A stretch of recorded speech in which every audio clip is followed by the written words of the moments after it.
할렐루야. 요새 취업을 앞둔 젊은이들에게 가장 절실히 요청되는 단어가 하나 있답니다.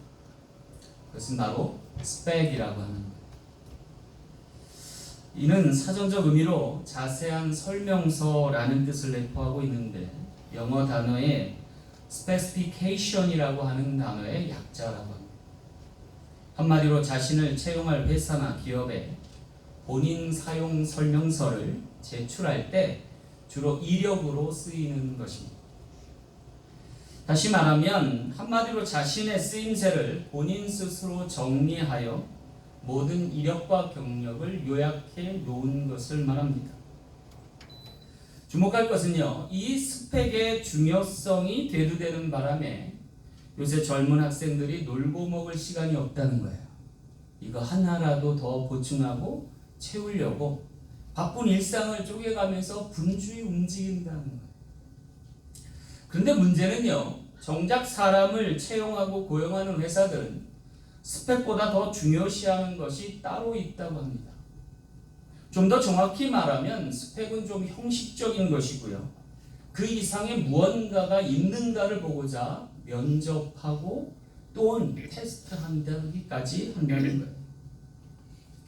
그렇다면 과연 회사 오너가 요구하는 스펙 이상의 무엇은 과연 뭘까요? 그것은 다름 아닌 기업에 대한 충성도라고 합니다. 다시 말하면 심지가 굳고 결기가 있으며 그 어떤 요구에도 헌신과 충성을 다할 사람을 뽑고자 한다는 거예요. 그래서일까요? 낙타가 바늘귀만큼 들어가기 어렵다는 그러한 취업 시장에도 오히려 회사에서는 쓸만한 사람 찾기가 어렵다라고 말합니다.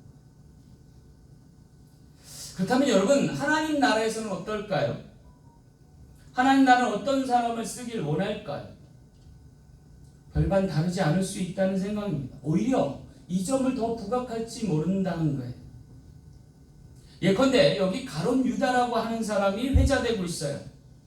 사도의 직분을 두고 그의 능력을 발휘하여 일할 때인데 오히려 스스로 물러난 꼴이 되고 말았습니다. 그의 면면을 살펴보면 그의 능력이 탁월하지 않아서가 아니라는 걸 알 수 있어요. 왜냐하면 그를 하나님이 회개의 직분을 맡겨줬기 때문에 그래요. 그렇다면 그는 왜 수제자가 되지 못했고 또 예수님의 다른 두 제자와 같이 중요한 자리에 동석하지 못했을까? 그리고 마침내 12사도의 직분에서 배제되었을까? 그것은 다름 아닌 스펙이 약해서가 아니에요. 하나님 나라와 그 의를 구한 믿음이 약했기 때문이에요. 그래서일까요? 오늘 본문의 초대교회에서는 성령의 인재와 함께 하나님 나라와 그 의를 구할 사람을 새롭게 뽑아서 가입하게 하는 것을 봅니다. 주목할 것은 그러한 사람을 뽑는 데 있어 제비뽑기라는 독특한 성경적 방법을 동원하고 있다는 거예요. 그럼 제비뽑기가 뭐예요? 얼핏 보면 지난달 우리가 문방구에서 쪼그리고 앉아갖고 뽑기를 하던 그런 뽑기처럼 여겨질 수 있어요. 근데 여기 그러한 방법을 통해서 하나님의 사람을 뽑으시겠다는 거예요. 그것이 가능한 이유가 뭐냐? 여기 오늘 성경 말씀을 보니까 무사람의 마음을 아시는 주여라는 단서를 제공하고 있습니다. 다시 말해서 하나님은 아신다. 우리 영혼 깊은 것까지도 통찰하신다. 그래서 제비뽑기라는 어느한 방법을 통해서도 역사하실 수 있음을 알려주는 거예요. 그리고 오히려 하나님의 나라가 사람에 의해 좌지우지될 성질의 것이 아니라 하나님의 뜻과 그의 원대로 이루어질 것임을 천명하고 있다는 거예요. 사랑하는 성도 여러분, 우리 사랑 장로교회도 하나님이 다스리는 교회 되길 간절히 소망합니다. 그러기 위해서 우리 하나님께 맡길 수 있어요. 여기 11사도들이 나머지 한 사람 중요한 사도를 뽑을 때 하나님이 결정하신 방법을 따르는 것처럼 오늘 우리도 하나님의 다스림 아래 거할 수 있는 그의 택하신 방법을 그의 말씀을 준행할 수 있는 저와 여러분 되셨습니다. 하나님의 나라를 이룰 수 있는 거룩한 재단 되길 간절히 소망합니다. 자, 그렇다면 제비뽑기를 통해 무사람의 마음을 아시는 주께서 찾으시고 쓰시는 사람은 어떤 사람일까요? 말씀을 통해 귀한 깨달음 얻는 저와 여러분 되시길 간절히 소망합니다. 첫 번째는요, 증언할 사람을 찾으신다는 거예요. 증거할 사람을 찾으신다. 오늘 22절 말씀 후반 볼게요. 우리와 더불어 예수께서 부활하심을 증언할 사람이 되게 하여야 하리라 그러셨어요. 여기 가룟 유다를 대신해 초대 예루살렘 교회를 이끌고 나가 12번째 마지막 사도를 뽑고 있는 장면을 보여주고 있어요. 근데 여기 무엇보다 먼저 그 자격을 논함에 있어서 가장 중요시 보는 대목이 뭐예요? 바로 예수 부활의 증인될 사람이라는 거예요. 한마디로 말하면 부활의 증인이어야 한다는 거예요. 그렇다면 왜 부활의 증인이어야 할까? 이은즉슨 증인이 바로 서야 나라가 바로 설 수 있어서라는 거예요. 그만큼 이 증인됨이 중요한 위치, 포지션을 차지한다는 거죠. 요새 여러분 한국에서 뭐가 열리고 있어요? 청문회가 열리고 있어요. 국회에서 청문회를 열었어요. 그런데 거기 출석을 통지받아 불려나온 사람들을 뭐라고 불러요? 증인이라고 불러요. 다른 호칭 다 빼고 증인은 하면서 질문을 이어가고 답변을 요구합니다. 그런데 자금의 사태를 보니까 이 증인 한 사람의 말 한마디가 나라를 결정지을 수도 있겠다는 생각을 해요. 그 사람이 어떻게 증언하느냐에 따라서 진실이 규명될 것이고 그 진실로 인하여 나라의 방향이 바뀔 수 있음을 보게 된다는 거죠. 이 증인 한 사람의 증언이 얼마나 중요한지를 우리에게 알려주는 대목이라 할까요? 그렇다면 여러분, 하나님의 나라는 어떨까요? 하나님의 나라도 다르지 않다. 아니, 오히려 더 중요하다는 거예요. 대표적인 예로 우리는 초대교회에 증인으로 나섰던 베드로를 보면 알 수 있어요. 여러분, 베드로가 부활의 증인을 자처하고 일어났을 때 수많은 사람들이 예루살렘에 모여서 그들이 성령의 충만함을 던지는 모습을 볼 때에 그가 단언코 이야기합니다. 너희가 죽였을지 모를 예수 그리스도가 사실은 하나님의 아들이었다, 그리스도였다라고 증거하기 시작합니다. 근데 그 증언이 놀랍게도 많은 사람들의 마음에 역사하기 시작했다. 그래서 그에게 그러한 권세를 주신 하나님을 통해서 역사될 때에 예루살렘이 전도됐어요. 사마리아와 온 유대가 전도됐어요. 그리고 나중에 땅끝까지 이르러서 복음의 증인됨을 알 수 있고, 그리고 더 놀라운 것은 그가 증언할 때마다 하나님의 나라가 열렸어요. 천국 열쇠를 부여받은 그에게 하나님의 그 입술의 권세를 통해서, 그의 증언을 통해서 하나님의 나라를 이루어 가셔서 예루살렘도, 온 유대도, 사마리아도 땅끝까지 이르러 복음이 놀랍게 확장되는 귀한 역사를 이루셨다는 거예요. 사랑하는 성도 여러분, 근데 여러분 주목할 것은 베드로라고 하는 사람이 스펙상으로는 그렇게 뛰어난 사람이 아니에요. 별반 다르지 않은 우리와 같은 범인이었다라고 성경은 소개하고 있어요. 오히려 그에게는 적지 않은 결함도 눈여겨보여진다는 거예요. 자충우돌하며 심지어 무리를 걷겠다고 나섰던 인물이기도 합니다. 또 말고의 귀를 잘라서 예수님을 근심케 하기도 하고 다굴기 전에 주님 3번 모른다고까지 말하기도 한 사람이에요. 그런데 주로 말미암아 부활의 놀라운 능력 안에 거듭난 베드로는 천국문을 열어가는, 하나님 나라 지평을 열어가는 위대한 사도로 변모됐다라고 합니다. 어쩌면 우리의 아들인 요한과 야고보도 다르지 않은 것을 볼 수가 있습니다. 그럼에도 불구하고 그들이 위대한 사도들이 될 수 있었던 이유는 뭐예요? 그들이 증인되었기 때문입니다. 여러분, 증인들에게 요구되는 게 뭐예요? 자신의 역량과 능력이 아닐 수 있어요. 오히려 그 증언의 진실 여부에 달려 있다는 거죠.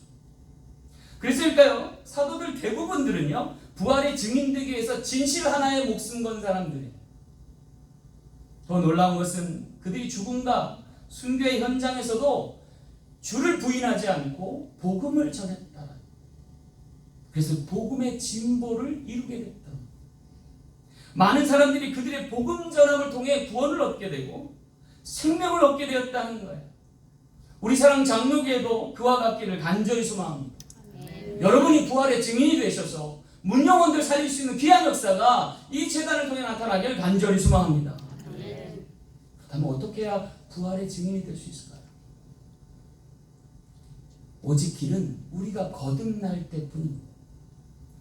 예수로 거듭날 때뿐임을 성경은 이야기해주고 있어요. 우리가 세상에 대하여 죽고 하나님 나라에 대하여 살 때만이 가능한 일이라는 거예요. 그럴 때 오늘 우리는 복음의 증거, 증인될 줄로 믿습니다. 구약시대에 보면 요나라고 하는 선지자가 있어요. 근데 이 선지자가 적국인 원수의 나라인 니느웨로 가서 복음 전하는 말씀을 기꺼이 여기지 않았어요. 그래서 방향을 틀어서 반대 방향으로 나가서 요빠라는 항구에서, 그것도 다시스로 가는, 지금의 스페인으로 가는 머나먼 항해에 도망자로 자처했어요. 그런데 하나님께서 그를 가만 놔두지 않았어요. 풍랑을 일으켜서 배를 뒤집었다 놨다 하는 거예요. 그러니까 거기에 갇혀 있던 선원들이 이게 누구 때문이냐라고 규명을 하다가 제비를 뽑아요. 그래서 거기 탄 사람들 모두의 이름을 넣고 제비를 뽑는데 그 제비 뽑기 과정에서 걸린 사람이 한 사람 있어요. 누구예요? 요나예요. 너무 잘하시죠? 주일학교 때부터. 그때 요나 보고 당신 뭔 잘못을 했길래 이 풍랑이 당신을 따라오냐고 물어요. 그때 요나가 이렇게 대답해요. 요나서 1장 9절 말씀에 보니까 나는 히브리 사람이요 바다와 육지를 지신 하늘의 하나님 여호와를 경외하는 자로다. 그러면서 뭐라 하냐면 나를 들어 바다에 던지라. 그리하면 바다가 너희를 위하여 잔잔하리라. 그래서 진짜로 선원들이 그를 바다에 던져냈죠. 생매장도 그런 매장이 없죠. 그런데 주님은 큰 물고기를 예비하셔서 그를 삼켰다가 사흘 만에 그를 토해냈는데 느느웨와 가까운 곳에 토해내서 그가 니느웨에 가서 정말로 복음을 전했어요. 근데 사람들이 그가 별말이 안 했어요. 그냥 하나님이 자기에게 한 일을 이야기했어요. 근데 사람들이 왕으로부터 신하와 방백들과 모든 백성들이 회개하기 시작한 거예요. 왜요? 그가 살아 돌아왔기 때문에. 어쩌면 그 배에 탄 어부들이 어쩌면 니느웨 백성들인지도 몰라요. 그들이 요나를 알아간 것 같아요. 우리가 분명히 바다에 빠뜨렸는데 살아 돌아왔네. 그러면 그가 하는 말이 참이라는 거죠. 진리라는 거죠. 그래서 그의 말을 믿기 시작해서 왕으로부터 모든 백성들이 회개하고 자복해서 멸망에서 벗어났다는 거죠. 사랑하는 성도 여러분, 여러분의 참된 증언 한마디가 문영혼을 살릴 수 있습니다. 아멘. 복음의 증거되고 증인되는 귀한 역사를 통해서 문영혼들을 살릴 수 있는 우리 사랑 장로교 모두 지체 되시길 간절히 축원합니다. 아멘. 두 번째, 하나님 찾으시는 사람은 택하신 사람입니다. 24절 말씀 볼게요. 무사람의 마음을 아시는 주여, 이 두 사람 중에 누가 주님께 택한 바 되어 그랬습니다. 여기 택하신 바 되었다라는 얘기예요. 이게 뭐예요? 제비뽑기의 원리예요. 이것은 전적으로 그의 택하심의 모든 것을 맡긴다는 선언인과 같습니다. 근데 이 하나님의 선택의 전제가 하나 있어요. 그건 뭐냐면 무사람의 마음을 아시는 주님이라는 고백이에요. 이것은 하나님의 절대 주권을 의미하는 거고 거기에 온전히 순종하고 복종하는 것을 의미하는 거예요. 그런데 나쁘게 말하면 이게 뭐예요? 하나님 마음대로 해요. 하나님 마음대로. 심지어는요, 독생자 아들 예수께서 십자가 앞에서 골고다 언덕을 앞에 두고서 겟세마네 동산에서 기도하실 때 뭐라고 기도하세요? 나의 원대로 마옵시고 아버지의 원대로 하옵소서. 독생자 아들 예수 그리스도도 이 하나님의 뜻 앞에는 부정할 수밖에 없음을 얘기해요. 나의 원대로 마옵시고 아버지의 원대로 하옵소서라고 하는 이 고백이 어디에 담겨 있어요? 제비뽑기에도 담겨 있는지 몰라요. 왜 그러실까요? 제비뽑기가 뭐라고? 여러분, 제비를 뽑을 때 사람의 뜻과 사람의 생각은 제껴놔야 되죠. 반대로 얘기하면 사람의 어떠한 조건이나 상황이나 됨됨이나 능력보다 더 중요한 것이 있다는 걸 전제하는 거예요. 그건 뭐예요? 무사람의 마음을 아신 주님의 뜻이에요. 이것을 곧 하나님의 의지, 예정이다라고 말할 수 있는 그 어떤 조건이나 상황이나 심지어 사람조차도 바꿔서 쓰실 수 있는 여지 있음을 고백하는 거예요. 여러분, 그것이 바로 하나님의 뜻이요 하나님의 역사요 이름을 믿으시는 저 여러분 되시길 간절히 소망합니다. 아멘. 여러분, 옛날에 모세가 어땠어요? 광야에서 찌그러지고 앉아있는데 하나님이 부르시죠. 그리고 갑자기 애굽의 바로가 죽었으니까 네가 가서 이스라엘 백성들을 건져내라는 거예요. 그래서 내가 뭐라고 갑니까? 그래요. 내가 보내니 가라는 거죠. 그래서 오히려 모세가 의심하고 하나님께 여쭈어요. 그럼 표적을 좀 보여주세요. 그래서 뭐 어떻게 표적을 보여주세요? 너 지팡이 들고 있는 거 놔봐라. 놔봤더니 뱀이 돼. 뱀의 꼬리를 잡아라. 잡았더니 지팡이가 돼. 그래도 못 믿고 하나 더 테스트하죠. 그러니까 어떻게 해요? 네 손을 가슴품에 넣어라. 넣었더니 문둥병이 돼요. 다시 넣었다 뺐더니 온전한 손이 돼요.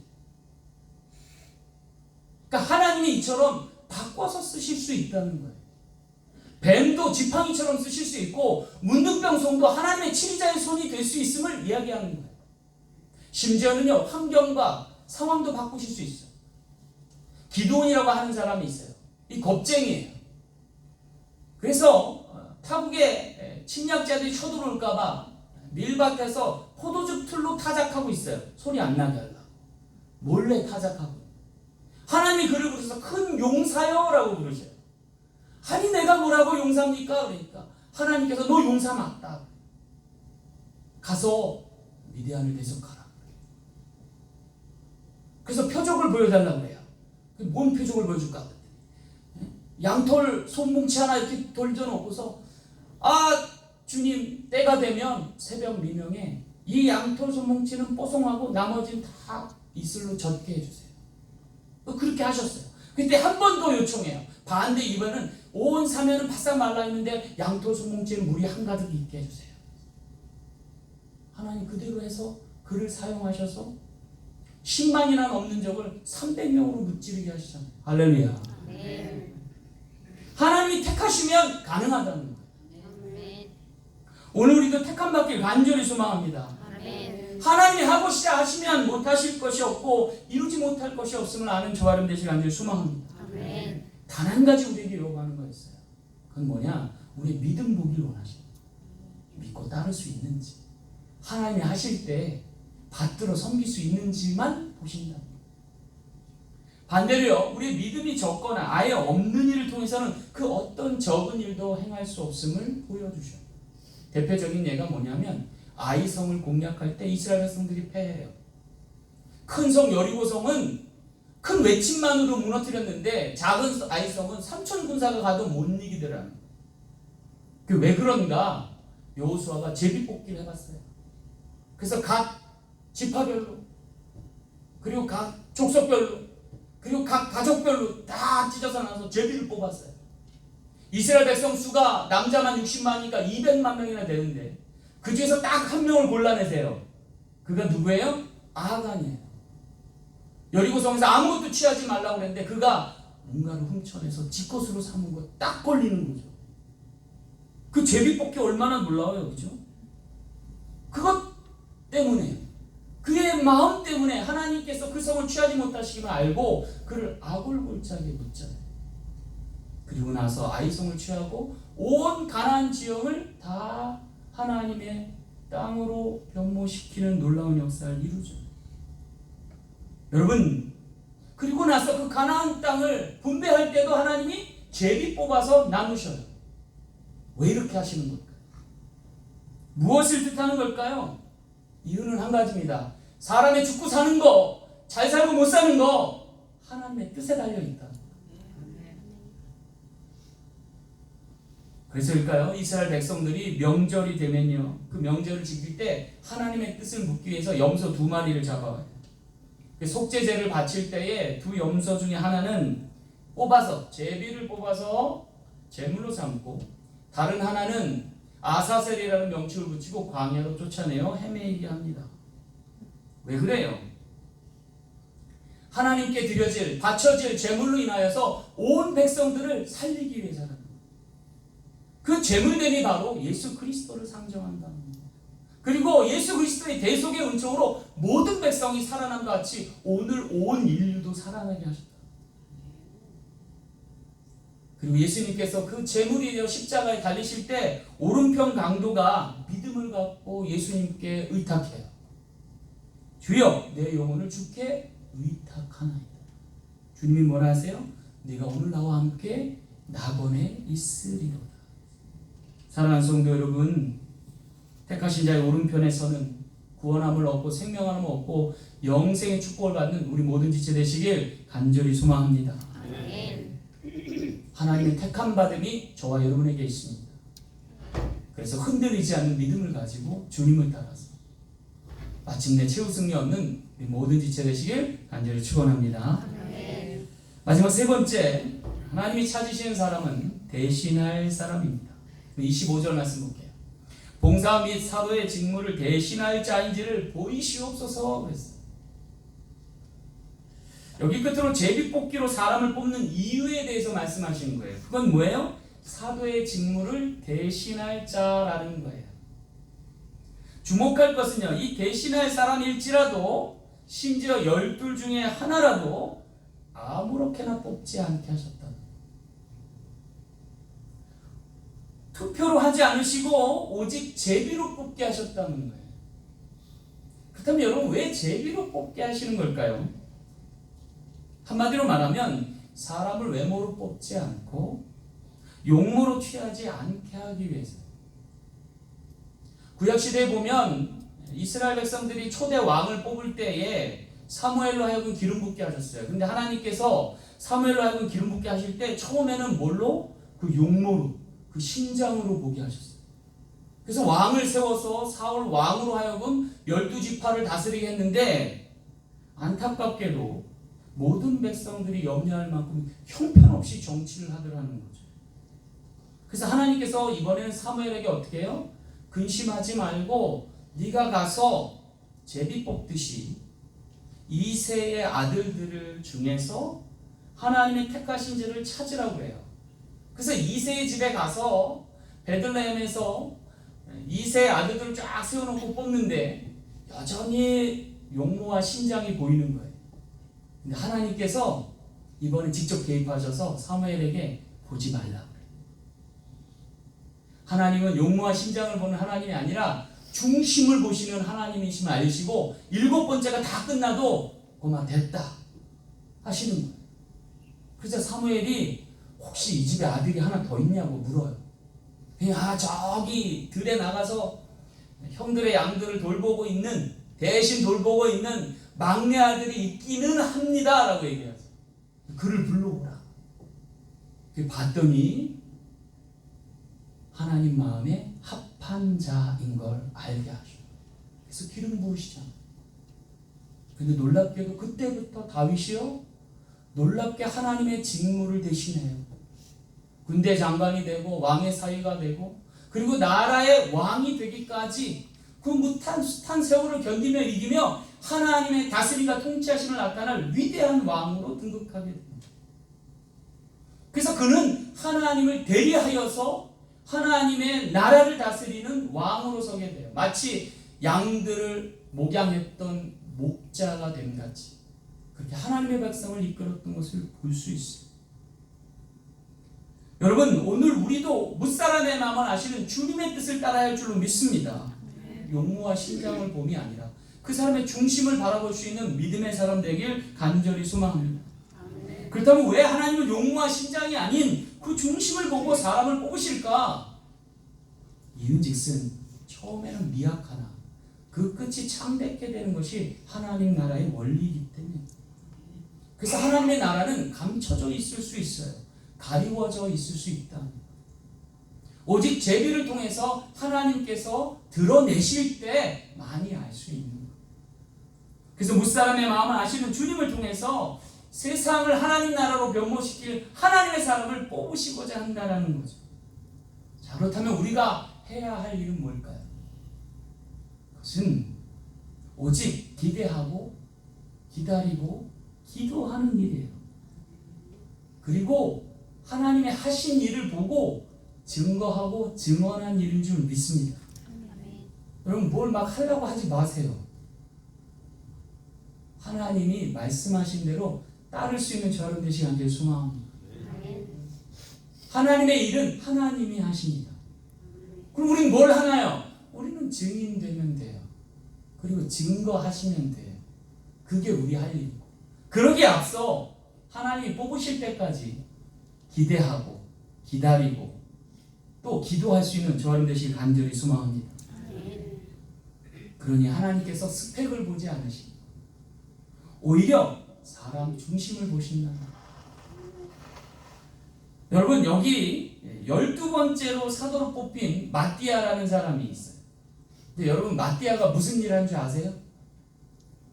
성경 안만 찾아봐도 안 나와 있어요. 이 11번째 사도까지는 많은 활약들이 성경에 소개되는데 12번째 사도인 마띠아는 아무 활약이 없어요. 이렇게 어렵게 뽑으셔놓고 아무 일도 안 시키신 것 같아요. 그런데 사실 이 12번째 사도는요, 우리 모두일 수 있다는 생각이에요. 여기 비어있는 한 자리는 우리 모두를 향한 하나님의 뜻인지 모른다. 마띠아가 제비뽑기를 통해서 하나님의 은총으로 발탁된 것처럼 우리 역시도 그와 같이 하나님의 은혜로 사역할 수 있는 지체 되시길 간절히 소망합니다. 어쩌면 이 12번째 진정한 사도를 할 수 있는 사람은 누구예요? 사도 바울이에요. 그렇지 않나요? 그 어떤 사도보다 일을 많이 했어요. 그런데 공교롭게도 이 사도 바울은 스펙이 대단한 사람이에요. 빌립보서 3장 5절에 보면 그의 스펙을 소개해요. 나는 8일 만에 할례를 받고 이스라엘 족속이요 베냐민 지파요 히브리인 중에 히브리인이요 율법은 바리새인이요 열심으로는 교회를 핍박하고 율법으로는 흠이 없는 자다. 자기가 자기의 스펙을 내요. 심지어 나는 가말리아 최고 학부의 문화생이었다라고 소개한 사람. 그런데 그 다음에 그가 뭐라고 고백하면 그러나 무엇이든지 내게 유익하던 것을 내가 그리스도를 위하여 다 해로 여길 뿐더러 모든 것을 잃어버리고 배설물로 여김은 그리스도를 얻고 그 안에서 발견되려 함이니 그랬습니다. 스펙이 필요 없다는 거예요.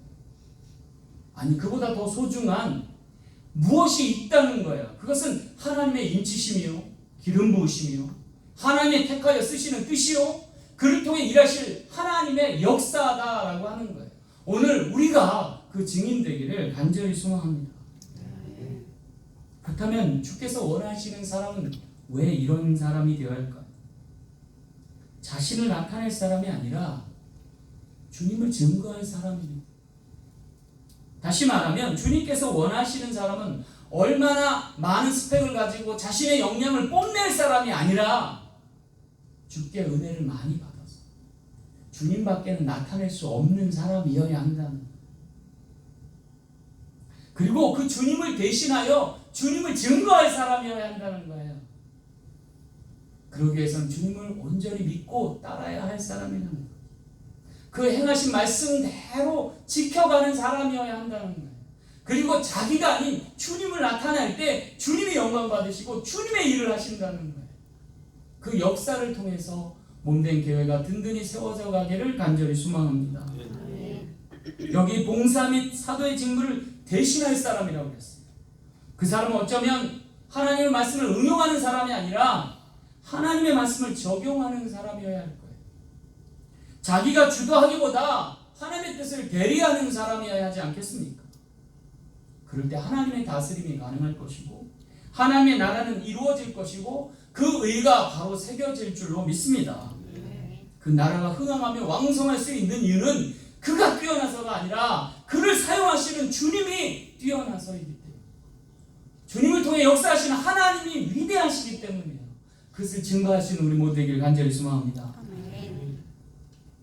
제가 예전에 청년의 회장을 뽑을 때 주로 쓰던 투표 방식이 있어요. 그게 뭐냐면 제비뽑기예요. 먼저 우리 청년들로 하여금 투표하게 해요. 그래서 두 사람을 뽑게 해요. 거기까지는 청년들에게 하라고 해요. 그리고 마지막에 2명 중에 회장 될 사람, 부회장 될 사람은 제비를 뽑는 거예요. 처음엔 애들이 불공평하다고 그래요. 왜 그런 방법을 쓰냐고요. 그래서 한번 해보자고, 성경적이니까 우리 지켜보자고 했더니 놀라운 변화가 일어났어요. 뭐냐면 회장 된 애가 한 해 동안 감사로 봉사하더라고요. 자기를 뽑아주신 사람이 아니라 하나님이라는 거예요. 그래갖고 열심히 하더라고요. 더 놀라운 변화는 뭐냐면 그 다음 해부터 회장 될 애들이요, 인기에 영합하지 않아요. 기도부터 해요. 어차피 뽑아주실 일 누구다? 하나님이시다. 그러니까 무릎 꿇고 기도하기 시작해요. 놀랍게 청년회가 붕괴하는 것을 경험하게 됐어요. 할렐루야.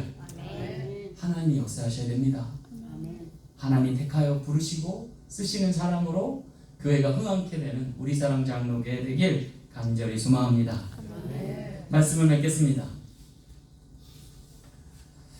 오늘날 교회에서는요, 어떤 일을 처리하는 데 있어서 주로 거수나 투표로 행사할 때가 종종 많아지고 있습니다.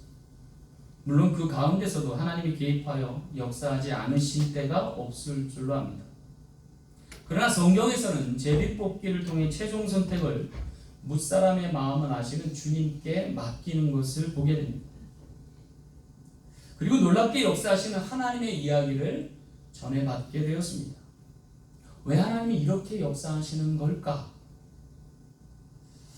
어쩌면 그것은 하나님께서 우리에게 소중한 메시지 하나를 전하기 위해서가 아닐까 싶습니다.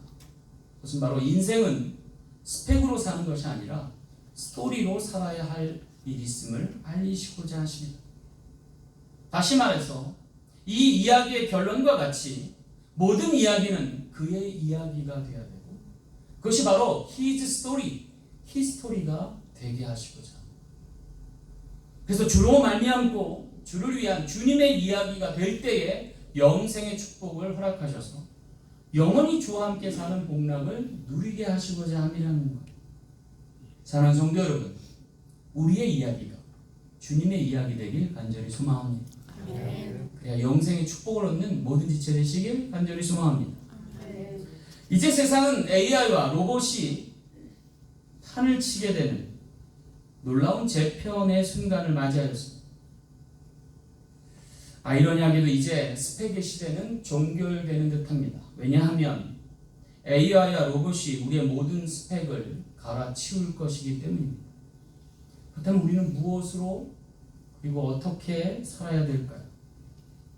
어쩌면 이 시대야말로 스펙이 아닌 스토리로 승부해야 되는 시대가 도래한지 모르겠습니다.